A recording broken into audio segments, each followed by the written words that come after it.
وہ سفر کیسے شروع ہوا اور کہ کہاں تک پہنچا، کس طرح چل رہا ہے؟ میں ریڈیو پہ ایک پروگرام کرتا تھا، شاید عثمان کو یاد ہو، وریام شو کے نام سے تھا، FM 103 پر. بالکل. اور وہ بہت پاپولر تھا کہ جو ایکسپرٹس تھے ان کا کہنا تھا کہ یہ شاید ریڈیو کی ہسٹری میں اتنا پاپولر پروگرام کوئی نہیں، یعنی اس کو کریکٹر بیس تھا. وہ یعنی ایک عام آدمی جو ریڈی والا ہے نا، جو گدھا گاڑی چلا رہا ہے، وہ بھی اتنے ہی شوق سے سن رہا ہے جتنے شوق سے علی ظفر جو ہمارے سنگر ہیں پیارے، ہمارے وہ چھوٹے بھائی بھی ہیں میرے تو، اور ان کے والد صاحب جتنے شوق سے، وہ بہت، ان کے ظفر صاحب میں بہت بڑے اسکالر ہیں، بڑے وہ آرٹسٹ ہیں، اور Punjab university fine art department سے وہ ریٹائر بھی ہوئے. تو یعنی میں ان کو اس لیے کوٹ کر رہا ہوں کہ اتنا پڑھا لکھا اور اتنا ایک کریٹیو اور کیلیبر کا اسکالرلی ایک آدمی بھی اتنے ہی شوق سے سنتا ہے. تو وہ ایک اس طرح کا پروگرام تھا. تو وہاں میں غریبوں کی بات کرتا رہتا تھا، سماجی برابری کی بات، طبقاتی جسے کہتے ہیں، اور معاشی انصاف کی بات کرتا رہتا تھا بڑے سادہ سے لفظوں میں، عوامی انداز. تو مجھے خیال آیا کہ میں خود بھی پریکٹیکلی بھی مجھے اس میں باقاعدہ کچھ کرنا چاہیے. پھر مجھے موقع مل گیا ایک مائکرو فائنانس ادارے میں جانے کا. انہوں نے مجھے آفر کی، جو میرا اس میں اگر میں دیکھتا کہ میرے جو ویسے میں اس وقت ایڈورٹائزنگ کا بزنس کر رہا تھا ساتھ ساتھ، وہ تو میرا یعنی نقصان تھا، لیکن میرا وہ شوق جو تھا، میں نے کہا پیسے کمانے پہ چھوڑو، مٹی ڈالو، تھوڑی تنخواہ میں گزارا کر لیں گے. تو میں ان میں چلا گیا جب میں نے دیکھا کہ یہ غریبوں کے لیے کام کر. وہاں جا کے مجھے احساس ہوا کہ اس جو یہ کنونشنل مائکرو فائنانس ہے، تو مجھے لگا کہ اس میں ایکسپلائٹیشن ہے غریب کی، یہ تو سود ہے اور بہت زیادہ سود ہے اور بہت کچھ چیزیں. پھر میں نے سنا کہ ان دنوں اسلامک مائکرو فائنانس کی بات کر رہا ہے، بڑے بڑے ادارے جو ورلڈ بینک سے منسلک ہیں یا اس طرح کے انسٹیٹیوشنز کے ساتھ. تو میں نے اس پہ ورکنگ شروع کی، اور ساتھ ساتھ میں نے پھر پولیٹیکل اکانومی کی اسٹڈی شروع کی، اکنامکس کی اسٹڈی شروع کی، مائکرو فائنانس پہ آرٹیکل لکھنے شروع کیے.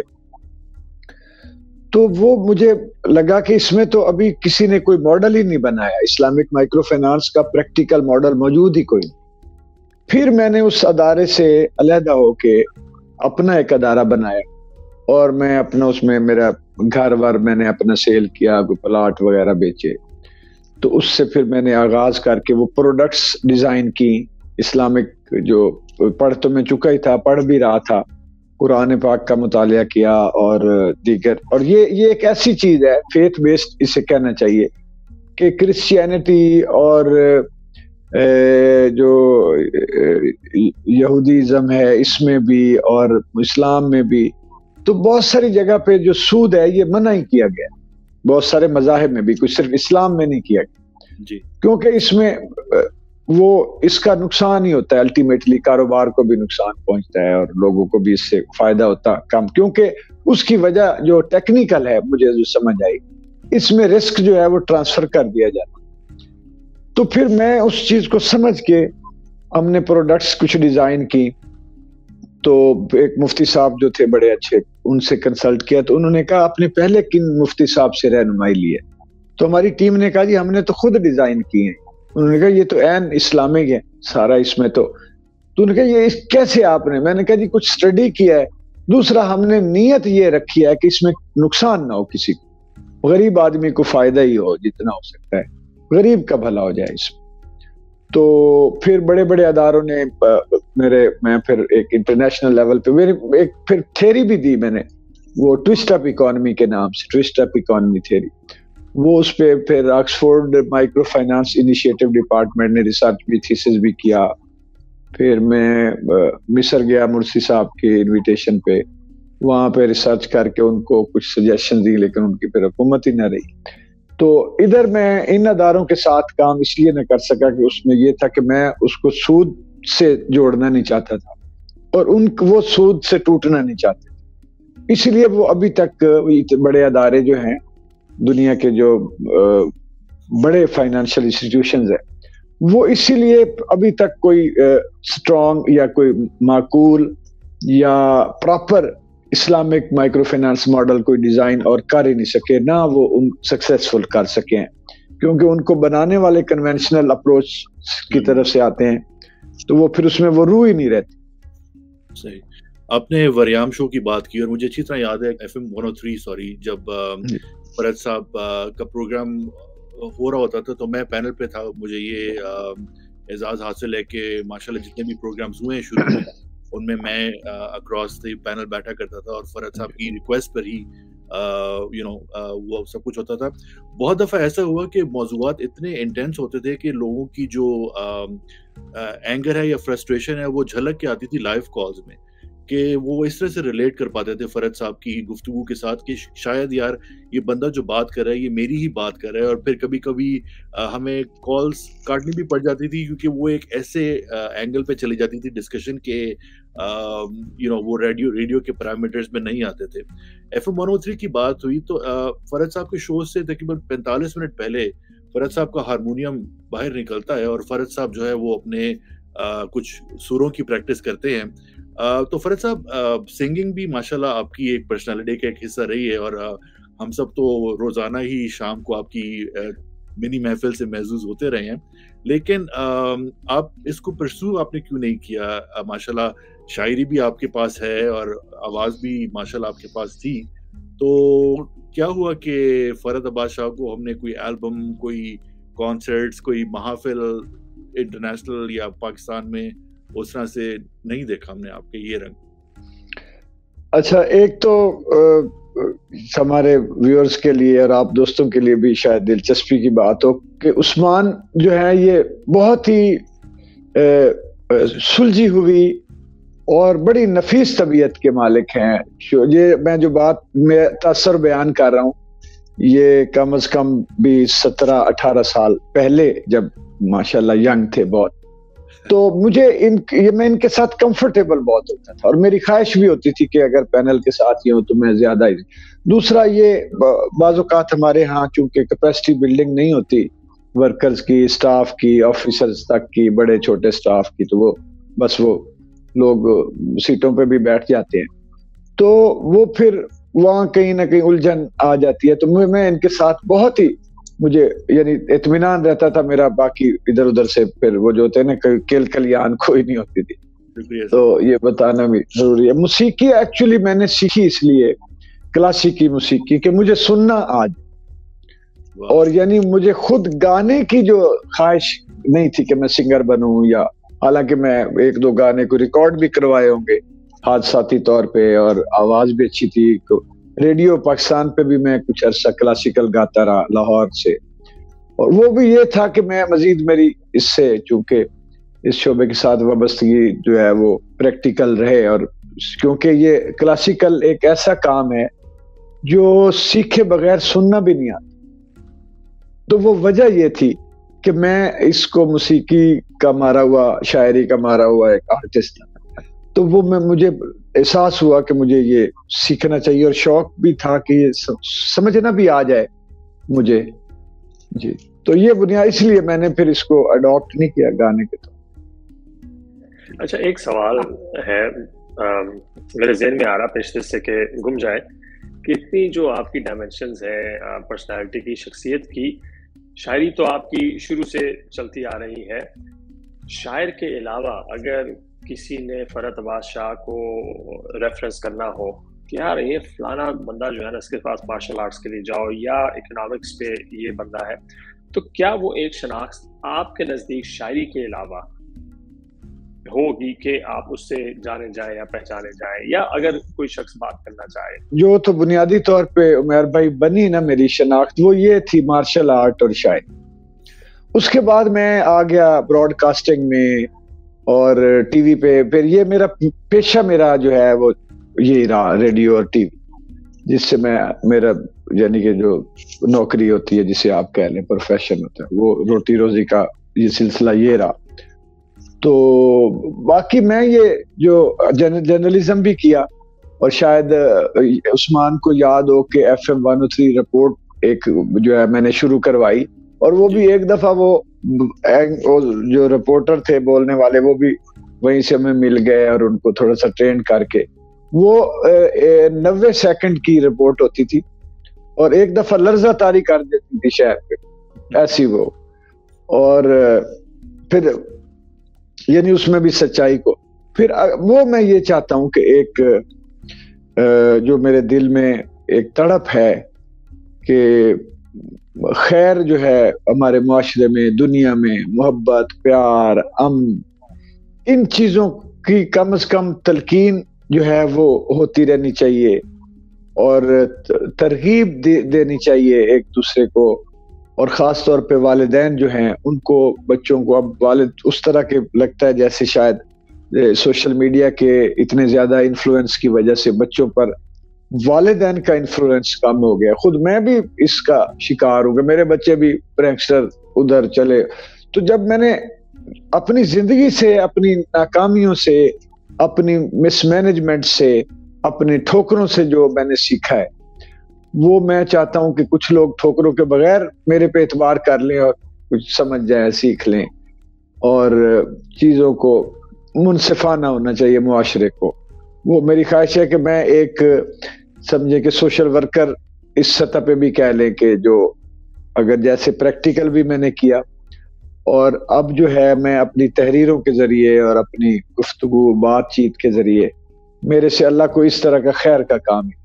آپ نے شاعری سے شروعات کی, جس کو زمانہ قدیم کا میڈیا اگر کہا جائے تو غلط نہیں ہوگا, کیونکہ شاعری جو ہے وہ اس پہ تاریخ بھی تھی. شاعری میں جو خبر کسی کو پہنچانا ہوتی تھی وہ بھی ایک طریقہ تھا, لوگوں سے کانٹیکٹ کرنے کا یا بات کرنے کا ایک ذریعہ تھی. اور قدیم ترین اس ذریعے سے آپ نے آغاز کیا, اور اس کے بعد پھر آپ نے جدید دور کے جو تقاضے تھے, جو جدید دور کی ٹیکنالوجی تھی, ان سب کو بھی استعمال کیا, ریڈیو کیا, ٹیلی ویژن کیا, اب آپ سوشل میڈیا بھی استعمال کر رہے ہیں.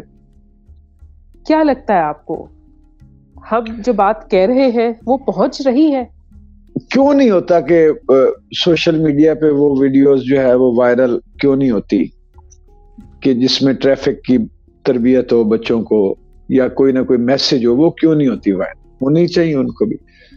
وہی جو لڑائی جھگڑے والی متنازع لیک ویڈیوز اور اس طرح کی ویڈیوز ہی کیوں اتنی وائرل؟ تو چونکہ پرپز جو ہے پیچھے, ان کو تو ٹولز کو تو فرق نہیں پڑتا اس سے کہ کوئی کیا ہو یا نہ ہو, لیکن جو لوگ سوشل چینج کے نام پر یا کسی اور مختلف جارگنز کے تحت جو ہے وہ کوئی اپنا کام کرتے رہتے ہیں, وہ بھی انفلوئنس ان کا زیادہ ہوتا ہے.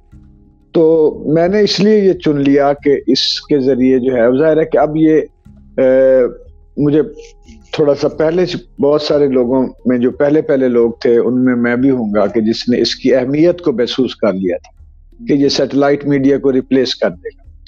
اور پھر ہم نے جو 2016 میں باقاعدہ Lahore T V, the first Pakistan first social media T V کے نام سے ہم نے شروع کیا. اس وقت تو لوگ کچھ ہنس بھی پڑے, ایک پیج بنا کے بیٹھ گئے ہیں جی اس کو ٹی وی کہہ رہے ہیں. تو جی, لیکن وہ اب اس کے بعد آپ دیکھ لیں کہ وہ ٹی وی چینل بھی اب سوشل میڈیا پہ ہی دیکھے جاتے ہیں. بالکل. اور پھر اس میں وہ جو پرینکس والا کام ہے, وہ میں صرف شامیر کی جو ایک اسے میں کہتا تھا کہ یار یہ تھوڑا ایتھکس کا خیال کر لیا کرو, خواتین کے ساتھ نہ کرو, بزرگوں کے ساتھ, بچوں کو نہ کرو, اور اس میں زبان اور ذرا کوئی مقصد ہے کہ کوئی جیسے بدتمیزی نہ ہو, جس میں غیر شائستگی نہ ہو, وہ اس طرح کی.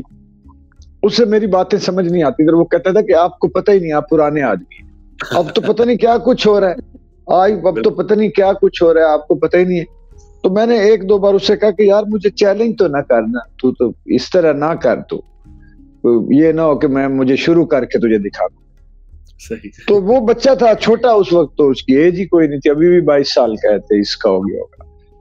تو وہ پھر میں نے ایک دفعہ اسی طرف سے تنگ آ کے میں نے وہ بالکل وہ جو وریام میرا جو ریڈیو والا تھا کریکٹر, اس کے بالکل 90 ڈگری میں نے مختلف ایک کریکٹر جو ہے وہ کنسیو کیا علامہ کا اور جنا کیب کے ساتھ, اور نستعلیق لکھنوی اردو اپنائی میں نے. وہ تھا جنگ کی زبان میں جنگلی پنجابی, جنگل کی زبان, اور یہ جو تھی یہ بالکل ایک نستعلیق اردو کردار تھا. تو وہ بغیر گالیوں کے میرے وہ پرینکس ہٹ بھی ہوئے, اور ان میں فیملی پرینکس کے طور پہ لوگوں نے ان کو سراہا کہ ہم فیملی میں بچوں میں بیٹیوں میں گھر میں بیٹھ کے دیکھ سکتے ہیں. اور پھر میں نے کچھ میسج کے ایک تو اردو زبان کی اس میں میرے یہ تھا کہ بچوں کو جب اردو اب کم آتی ہے تو اسی دلچسپی میں تھوڑا سا اردو کے ساتھ بھی وابستہ ہوں گے. اور دوسرا یہ ہے کہ کوئی نہ کوئی میسج بھی میں ان کو ساتھ دیتا. بہترین. عمیر؟ میں تو بس سن رہا ہوں اور میں یہی سوچ رہا تھا کہ ہم لوگ اتنے لوگوں کو دیکھتے ہیں ادھر ویسٹ میں دیکھ لیا, پاکستان سے باہر اتنے لوگوں کو دیکھتے ہیں کہ یار یہ شخص نے یہ کام بھی کیا, یہ کام بھی کیا, یہ کام بھی کیا, مگر ہم اپنے ملک میں نہیں دیکھتے کہ یار ایک شخص جس نے شاعری بھی کی ہے, ورلڈ ریکارڈ 1990 میں بنایا تھا جو آج تک قائم ہے, ٹھیک ہے, اتنے لوگوں کو پڑھایا, سکھایا, اکنامکس میں کام کیا, شاعری میں کام کیا, جو ریڈیو شو, ٹی وی شو. تو اس طرح میں تو صرف سیکھ ہی رہا ہوں پچھلے 40 منٹ سے 48 منٹ سے, اور صرف آپ کی باتیں سن کے میرے ذہن میں ایک دو اور آئیڈیاز آ گئے. وہ اس لیے, اور میں یہ بھی لوگوں سے یہ کہنا چاہوں گا کہ جیسے آپ نے بولا کہ ہر وقت سیکھتے رہے اور ہر وقت کوئی نہ کوئی جو بھی آئیڈیا آتا ہے اس کو کوشش کریں کہ اس کو ہم پریکٹیکلی کس طرح کریں, کیونکہ نام ہی سیکھنے کا ہے. تو بہت بہت شکریہ. میں تو یہ بولوں گا کہ مجھے تو بڑا مزہ آیا آج سن کے آپ کی باتیں اور انسپریشن لینے کا. بات ہوئی 40 منٹ کی ہے. فرد صاحب آپ کی بھی ایک کمٹمنٹ ہے, تو اس سے پہلے کہ آپ سے اجازت چاہیں کچھ بات کرنا چاہوں گا آرزو خیر کے حوالے سے, جو کہ آپ کا مجموعہ ہے جس میں اقوال ہیں, اور آپ نے بات کی ہے سماجی تربیت اور سماجی شعور کے حوالے سے. تو جانے سے پہلے اگر ہماری آڈینس کے لیے اسی مجموعے میں سے کچھ ہو جائے تو کیا ہی بات ہو. جی, یہ کتاب ہے, بڑی ہینڈی سی ہے, چھوٹی, اور اس میں کوشش میں نے کی ہے کہ سادہ لفظوں میں اور ایک کوئی دانشوری کا روب جھاڑے بغیر اپنا جو سیکھا بزرگوں سے, زندگی سے, ناکامیوں سے, ٹھوکروں سے, کتابوں سے, وہ میں شیئر کیا ہے. جو چیزیں شاعری میں اس طرح براہ راست نہیں آ سکتی. مثلا ایک ہے اس میں کہ جو راز جب منکشف ہو جائے تو وہ علم میں ڈھل جاتا ہے, کنورٹ ہوتا ہے, اور علم جو ہے وہ منکشف ہو تو وہ کردار میں ڈھلتا ہے. بہت خوب. یعنی جب تک علم جو ہے وہ کردار کا حصہ نہ بنے تو وہ پھر علم نہیں ہے, وہ کچھ اور انفارمیشن ہو سکتی.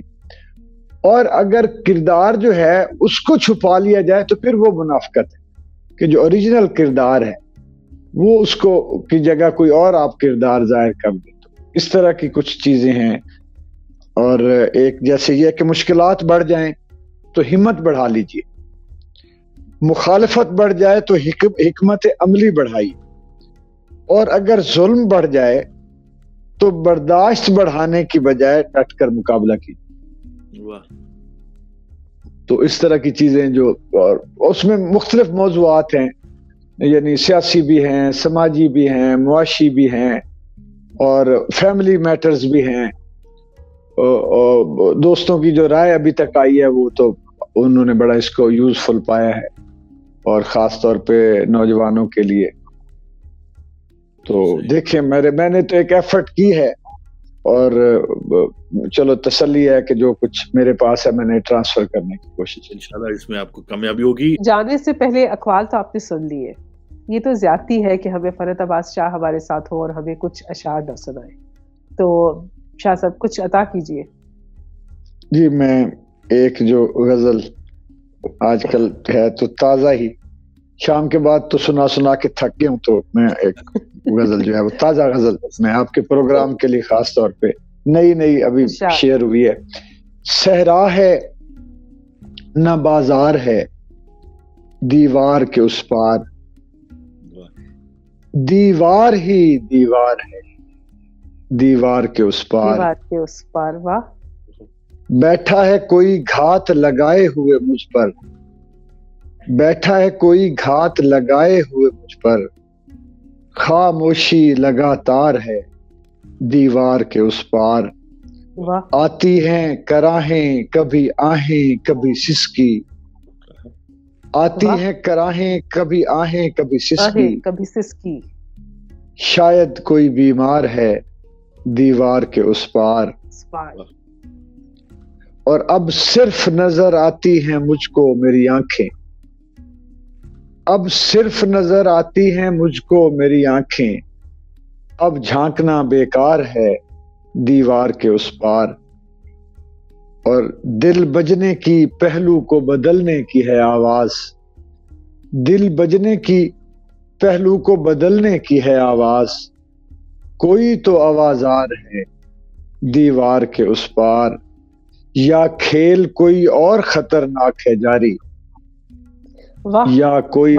یا کھیل کوئی اور خطرناک ہے جاری، یا کوئی میرا یار ہے دیوار کے اس پار۔ مکرر یہ بہت ہی خوبصورت ہے۔